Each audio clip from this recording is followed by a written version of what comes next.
இயேசு உங்களை நேசிக்கிறார். பிரியமானவர்களே, இந்த நாளில் ஆண்டவர் நம்மளோடு பேசும்படியாய் வேதத்திலிருந்து 2 வசனங்களோடு கூட வாசித்து ஆண்டவர் நம்மளோடு இடைபெறுகிற காரியத்தை பார்ப்போம். அது ஏசாயா தீர்க்கதரிசியின் புஸ்தகம் 59வது அதிகாரம் 1-2 வசனங்கள் இப்படியாக சொல்லுகிறது. இதோ, ரட்சிக்க கூடாதபடிக்கு கர்த்தருடைய கை குறுகவும் இல்லை, கேட்க கூடாதபடிக்கு அவருடைய செவி மந்தமாகவும் இல்லை. உங்கள் அக்கிரமங்களே உங்களுக்கும் உங்கள் தேவனுக்கும் நடுவாக பிரிவினையை உண்டாக்குகிறது. உங்கள் பாவங்களே அவர் உங்களுக்கு செவிகூடாதபடிக்கு அவருடைய முகத்தை உங்களுக்கு மறைக்கிறது. உங்கள் அக்கிரமங்களே உங்களுக்கும் உங்கள்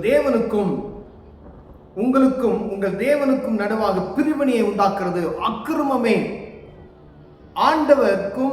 ஆண்டவரோடு கிட்டி சேருவதற்கு, ஆண்டவர் உங்களை பார்ப்பதற்கு, ஆண்டவர் உங்களை ஆசீர்வதிப்பதற்கு என்ன தடையா இருக்கு அப்படின்னு சொன்னா அக்கிரமமே அப்படின்னு சொல்றார். உங்கள் பாவங்களே அவர் உங்களுக்கு செவிகூடாதபடிக்கு அவருடைய முகத்தை உங்களுக்கு மறைக்கிறது.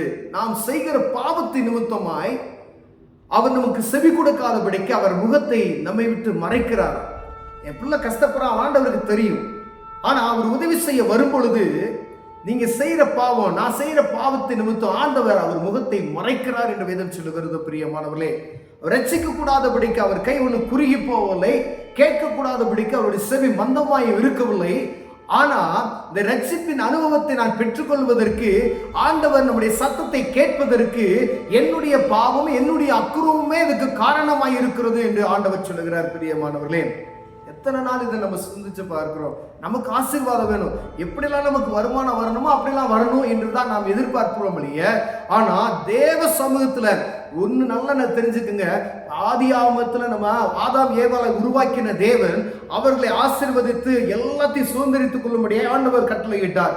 ஆனா அவர்களுக்கு கொடுக்கப்பட்ட அந்த கட்டளைகளை கரெக்டாக அவங்க கடைபிடித்தால் மாத்திரமே தான்.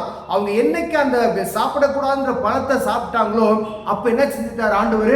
அந்த ஏதேன் தோட்டத்தை வெளியே விட்டு துரத்தி என்ன செஞ்சிட்டாரு? அதை அடைத்து விட்டார். நீ உழைச்சு சாப்பிடணும் அப்படின்ற ஒரு கட்டாயத்துக்கு ஆண்டவர், நீ வேர்வை நிலத்துல உழுகணும்னு சொல்லி ஆண்டவர் ஒரு பாரத்தை மனிதன் மீது வைத்து விட்டார். பிரியமானவர்களே, ஆனாலும் ஆண்டவர் ஒருபோதும் மனுஷனை தள்ளுகிறவர் அல்ல, அவரை ஆசீர்வதிக்கிறதே அவருக்கு பிரியம் என்று சொல்லி பழைய ஏற்பாட்டின் காலத்தில் முடிந்து அடுத்து ரட்சகர்களை ஏற்படுத்தி மோசையை ஏற்படுத்தினார், ஆபிரகாமை ஏற்படுத்தினார், ஒவ்வொரு ஆண்டவருடைய பிள்ளைகளை ஏற்படுத்தி சுவிசேஷத்தை அறிவித்து நீ இப்படி வா, நான் உன்னை ஆசீர்வதிக்கிறேன்னா சொல்லி சொல்லி சொல்லி ஆசீர்வாதத்தை கட்டளையிடும்படி ஆண்டவர் கூட்டிட்டு வந்திருக்கிறார்.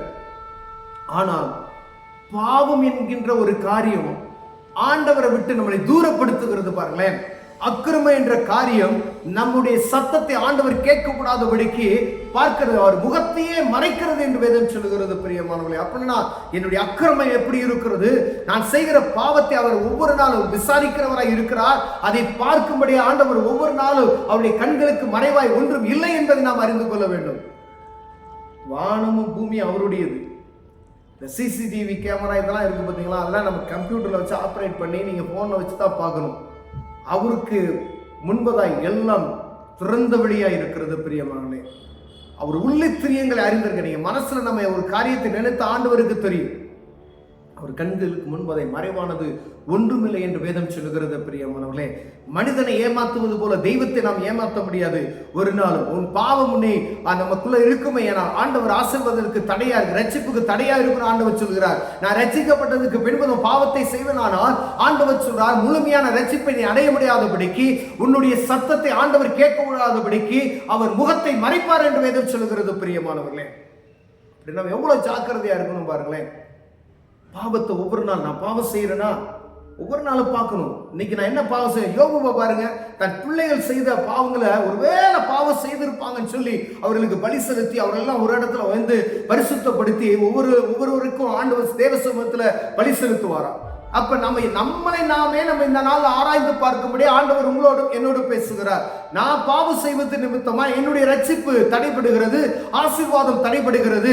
என்னுடைய அக்கிரமத்தின் நிமித்தமா ஆண்டவர் என்னுடைய சத்தத்தை கேட்காதபடிக்கு நான் கூப்பிடும் பொழுது அவர் முகத்தை மறைக்கிறார் என்று வேதம் சொல்லுகிறது. பிரியமானவர்களே, அப்ப நம்ம ஆண்டவர் சமூகத்துல பாவத்தை விட்டு விலகி தேவனை நோக்கி பார்ப்போமேயானால் ஆண்டவர் நம்மை ஆசீர்வதிப்பார். கண்களை மூடுவோம், ஜெபம் செய்வோம்.